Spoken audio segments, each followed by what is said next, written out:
ঈশ্বর পরম কৃষ্ণ পরম কৃষ্ণ সচ্চিদানন্দময় বিগ্রহ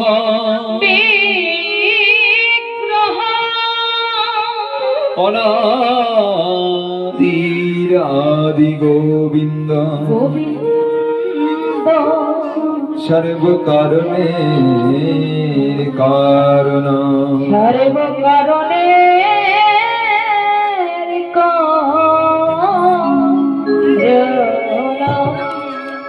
যে চরণ পাবার আশায় কত যোগী মুনি ঋষি, কত সাধক সাধিকা গন্ধর্ব কিন্নর কোটি কোটি জনম সাধনা করে যে চরণের সান্নিধ্য লাভ করতে পারে না, সে হেন বিরিঞ্চি বাঞ্ছিত ধন, ভবের আরাধ্য দেবতা, ভুবন মঙ্গল অনাদির আদি গোবিন্দ। যে চরণ স্মরণ করলে জীবের পৃথিবী জ্বালার ভয় থাকে না, যে চরণ স্মরণ করলে জীবের জীবের কাম গন্ধের ভয় থাকে না,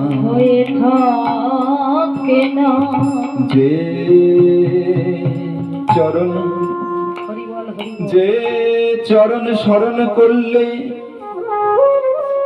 জীবের কখনো কোনো অভাব থাকে না,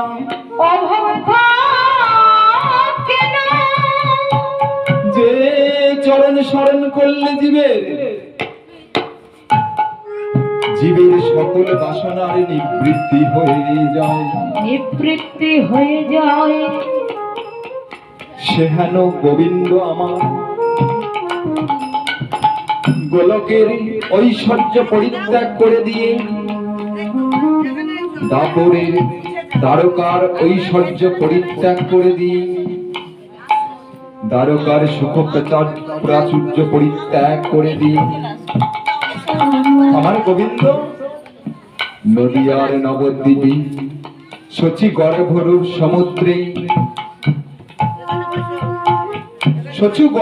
সমুদ্রে আমার গৌর ভগবান হয়ে এসেছে, আমার গৌর ভগবান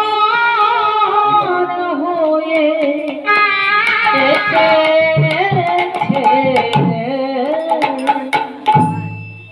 মায়েরা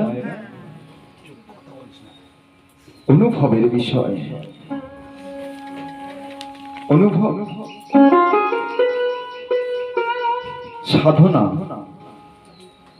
ভজন ধর্ম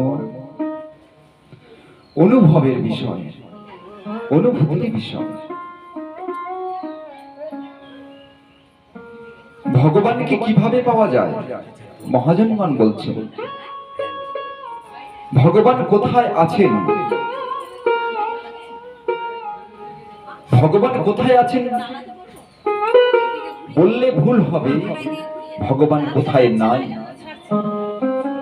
সর্বব্রহ্মময়ং জগৎ,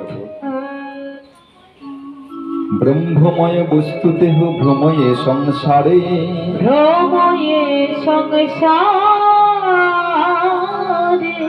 দেখে শুনে পড়ে যে না চিনিয়ে তারে,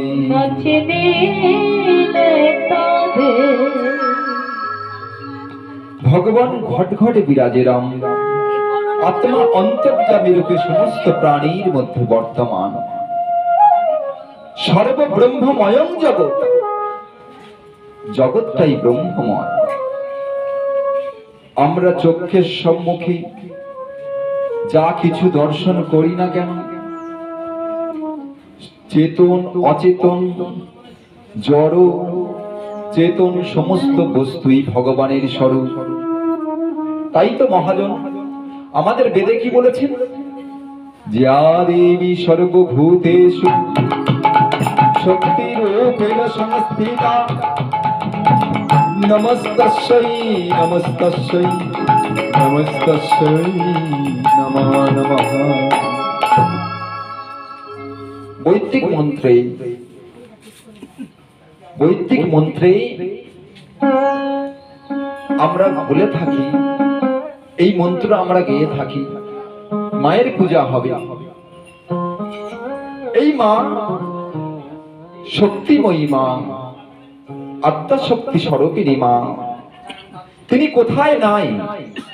পরম ব্রহ্মময়ী। তিনি কোথায় নাই? তিনি সর্ব জায়গায় বিরাজমান। ইয়া দেবী সর্বভূতেষু, সেই দেবী সর্বভূতের মধ্যে বর্তমান।